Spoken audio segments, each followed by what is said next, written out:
All right, so we did not have a show today for Big 12 today, so I figured with such a crazy active weekend in Big 12 hoops that I should absolutely go live right now, kind of give you my thoughts until we get to Tuesday's show. And I'm sure we'll talk about some of this on Tuesday's show. But for those of you that don't know, my name is Ari Temkin.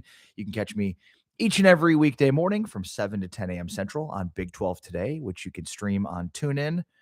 Just download the TuneIn app or Big 12 Studios at big12studios.com. But there's, I think, a couple of things to discuss from this weekend that stand out. And I'll start with like the top 3 bullet points that I have from this weekend that would stand out about this weekend. So I think the obvious is that based on Arizona's winning at Houston, at this point, they've pretty much wrapped up the Big 12 regular season championship. Houston is a game back at 11-3 with Arizona at 12-2, but then they play at Allen Fieldhouse tonight for Big Monday. And Kansas and Iowa State are both 10-4, so is Texas Tech. They're 2 games back. So just the idea that Arizona could lose twice more seems far-fetched, especially with what they have left. So look, anything can happen still. Arizona still plays Kansas and Iowa State. So there's a shot, but for the most part right now, Arizona is locked in and going to be the Big 12 champion here in 2026. They could even sustain one more loss and I think still be fine because, again, Houston has that head-to-head loss to them, and they beat Houston at home, which was, a tremendous win for Arizona.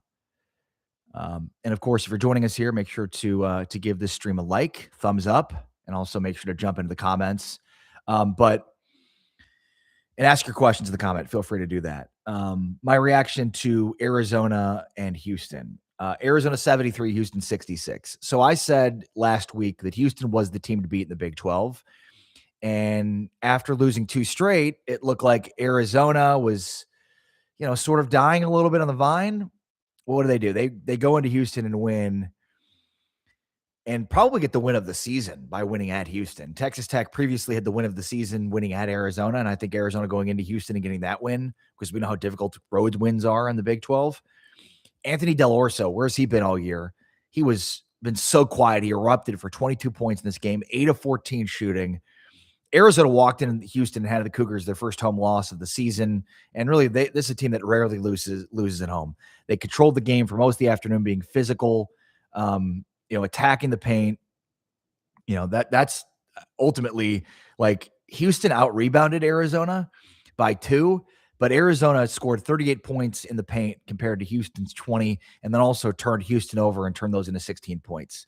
So like that was the difference in the game, was the interior points, the points of the paint, and the scoring off of Arizona scoring off of Houston's mistakes, Houston's turnovers, 16 points off of turnovers. So now Arizona's in the driver's seat, in terms of winning a Big 12 championship. My other 2 bullet points from like the 3 big takeaways from this weekend of the Big 12. And obviously there's a huge game tonight in Houston and Kansas. But so number 1, my big takeaway from the weekend was Arizona is pretty much all wrapped up the regular season Big 12 championship. Cincinnati, they were wearing bags on their heads at games. Wes Miller was a dead man walking. And instead he walks into Allen Fieldhouse and kicks KU's ass, especially in the second half of that game. So that was a remarkable win for Cincinnati. And now they're firmly in the bubble conversation. I mean, a month or so ago, 3 weeks ago, it looked like Cincinnati was absolutely dead. Wes Miller is going to be fired. Now they're very much in the thick of it. So 2 big takeaways. Cincinnati has now thrust itself back into the bubble discussion. Arizona's about to clinch the Big 12 championship of the regular season. And then this weekend I thought was kind of about reinventing yourself. BYU and Texas Tech. BYU had no bench scoring. They were 351st out of 363 in bench scoring. And suddenly they look like in one game they've reinvented themselves in a big win at home against Iowa State. And Texas Tech, it's a less heralded win over K-State. We'll get into that in a second. But I thought, like, big picture weekend, Arizona wins for the most part, pretty much wins the regular season Big 12 championship. They've really put everybody else in the rearview mirror. Houston's a game behind them, but with the head-to-head loss, that's tough. Cincinnati, very much in the thick of the bubble race now, along with UCF, West Virginia, TCU. UCF is most likely in. Now, is there one spot left for TCU, West Virginia, and Cincinnati? So we'll get into that. Plus, reinvention. Texas Tech and BYU reinventing themselves. Make sure if you're just joining the stream here to give us a like, join us in the comments as well. And I can answer and address any of those comments as we move along here. All right. So I touched on Arizona, Houston, Kansas, Cincinnati, maybe the biggest surprise outcome of the weekend. Cincinnati 84, Kansas 68. They showed a graphic at the beginning of this game that said that Kansas is undefeated when scoring at least 76 points this season. They did not get to 76 in this game. They got to 68. This was a tale of two halves, as Cincinnati kind of, was in control in the first half a little bit. Kansas was chasing and then completely destroyed Kansas in the second half at Allen Fieldhouse. Kansas could not stop Mustafa TM. Dude at a career high, 28 points, career day, 28 points, 11 of 17 shooting, also added 8 boards. He just could not be solved by Kansas, especially in the second half. And then Kansas, 4 of 18 from 3 in this game. Cincinnati was 12 of 21. So, I mean, that's plus 24 from 3. Big reason why Cincinnati won this game going away. And then Cincinnati finished on a 20-day run, basically to stretch the lead to double digits with the last 5 minutes in this game. So Cincinnati completely controlled this basketball game down the stretch. And again, plus 24 from 3. So huge surprise outcome. Cincinnati goes into Allen Fieldhouse and gets the win. And now when you look at it, like Cincinnati is very much in the bubble discussion now. I mean, Cincinnati now, they have 2 quad 1 wins. I don't know if that's a quad 1A win, but I mean, it's got to be close. And then, I mean, I'm just taking a look at their net right now. So they're 51st in the net. They are 2-9 in quad 1, 4-2 in quad 2. And then they combine to go 9-1 in quads 3 and 4. They do have a quad 4 loss, but I mean, they're now 6-11 in quads 1 and 2. So probably on the outside looking in, but a very good win for them, especially when you compare it to TCU and West Virginia, and I'll get into those in a moment. All right, so TCU gets the win over West Virginia. Huge win for them, and TCU needed this one badly. They closed on a 17-5 run. I think the story of the season for TCU for the first half of the season at least was they could not close. I mean, you look at the game against Kansas where they fouled Darren Peterson as a 3-point shooter, sent the game to overtime. Like they did whatever it was at the end of games to not close. And now they're closing. Now they're closing in a big way. West Virginia scored 2 points the final 4 minutes, finished in a 1 of 6 slump. And again, TCU closed 17-5 run. Xavier Edmonds, 14 points, 13 rebounds, his 3rd straight double-double. He's really emerging. And West Virginia was up 49-43 with 8 minutes left. TCU had a bucket, and then they were off and rolling. I mean, that's what got them on their 17-5 run. By the way, West Virginia shot 41% this game, TCU 34%. TCU shot 34% this game, but they won because they won that final stretch. TCU now top 30 in Ken Palm defense at 29th. And with this quad 2 win at home against West Virginia, who's net 63, they're 7-7 in quads 1 and 2. I'd say TCU's got to be firmly in, I would think. I think also UCF is firmly in too. They get a win at Utah, and they needed to avoid losing this game because that would have been a bad loss for them. It was at Utah, which is always tough. But this game came down to the wire. Themis Folks broke a 71-71 tie with 2 free throws with 3.7 seconds left, and then Utah could not convert at the horn. Terrence Brown missed a potential game-tying jumper at the buzzer, and UCF shot 53% from the field and 44% from 3, hit 7 of 16. So UCF was very good from 3 in this game. And when you look at it, UCF, they're now 4-5 in quad 1, 5-2 in quad 2. So they're 9-7 in quads 1 and 2. And most importantly, they're 10-0 in quads 3 and 4. So no bad losses. This, again, avoiding a bad loss at Utah. I think UCF is in. I think right now we're looking at Arizona, Houston, Kansas, Iowa State, Texas Tech, BYU are all in. I think UCF is in. That's 7. And then I think you're looking at TCU is very much on the right side of the bubble, with West Virginia and probably Cincinnati right now on the wrong side of the bubble. But I think Cincinnati's trending up. They're playing a lot better. And West Virginia is sort of, we'll have to wait and see, because I believe West Virginia and Cincinnati have a game coming up together, if I'm not mistaken. They do not. West Virginia finishes with Oklahoma State, at Oklahoma State, BYU, Kansas State, and UCF. I think they've got to win at least 2 of those last 4, and it can't be Oklahoma State and Kansas State. They've got to win at least one of BYU or UCF, I would think, to close out the year. They do get UCF at home to close out the year. And then Cincinnati, their last 4 is Texas Tech tomorrow night, Tuesday night, Oklahoma State, BYU at TCU. So that Cincinnati at TCU game could be huge to close out the regular season. All right. 1 thumbs up, only one. I only got 1 thumbs up. Where are the rest of you people? Thumbs up this, please. Subscribe. I'm not good at that. Okay. So we touched on kind of the bubble situation. And then here's the last talking point I wanted to get to about just kind of recapping the weekend that was.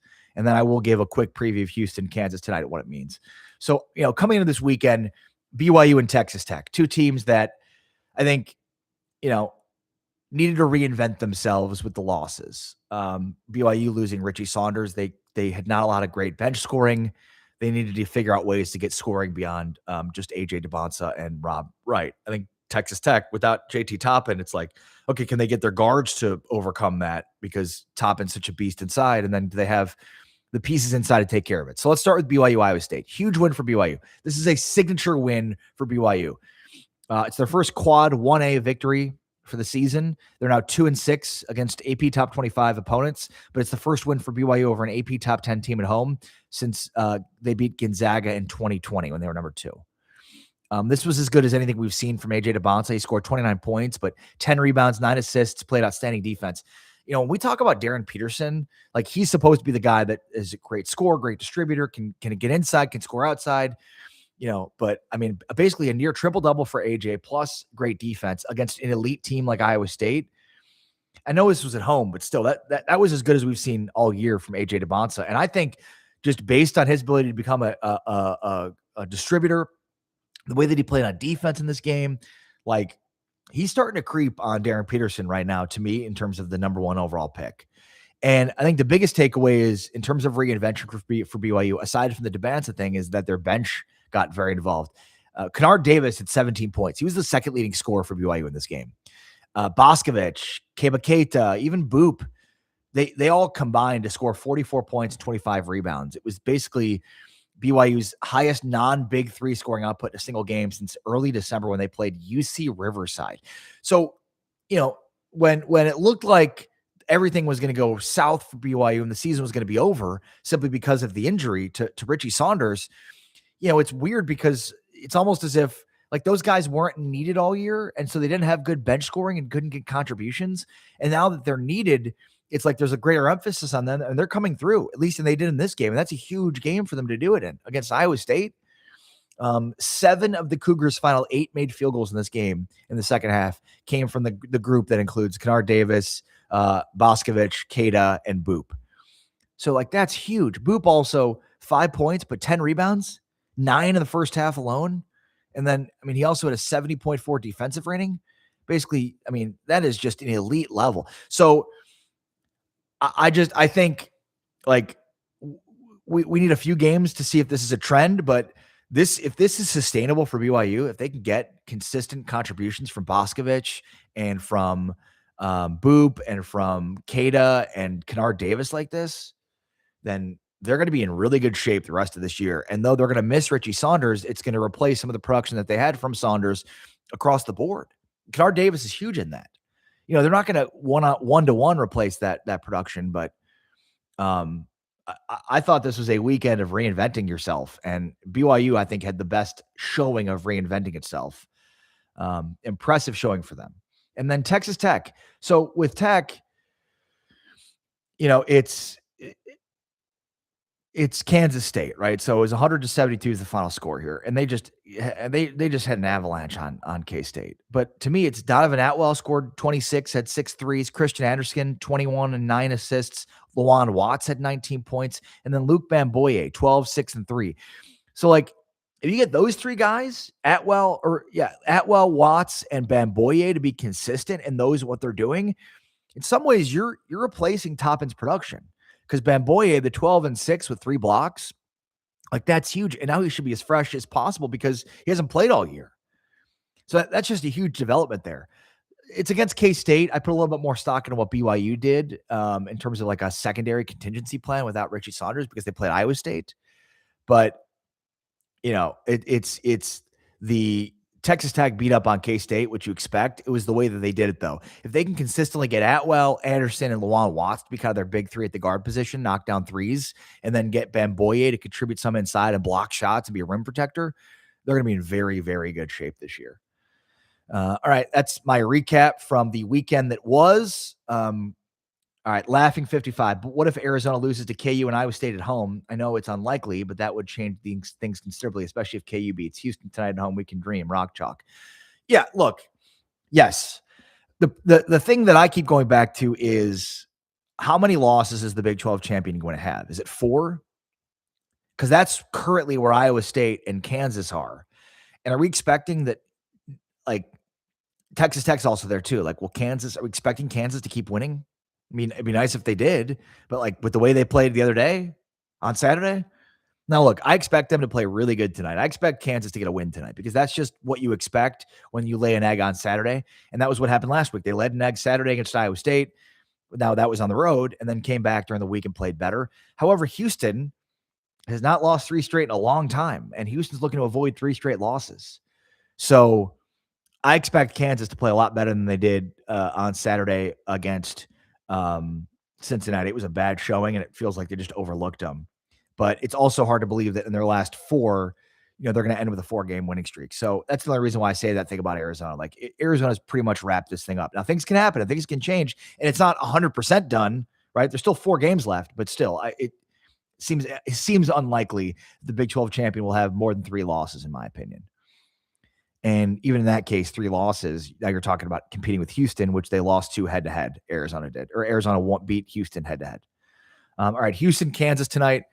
We'll be reacting to that game on tomorrow's Big 12 Today. That's Tuesday morning, February 24th, 7 a.m. to 10 a.m. Central Standard Time. Appreciate everybody chiming in and joining us for this live stream because I wasn't able to react and recap what we saw on this weekend. But again, tomorrow morning, Tuesday, February 24th, 7 to 10 a.m. Central Time, 8 to 11 Eastern Time. We'll recap at Big Monday, plus give you our big picture thoughts on the Big 12. But appreciate you all checking this out. Peace.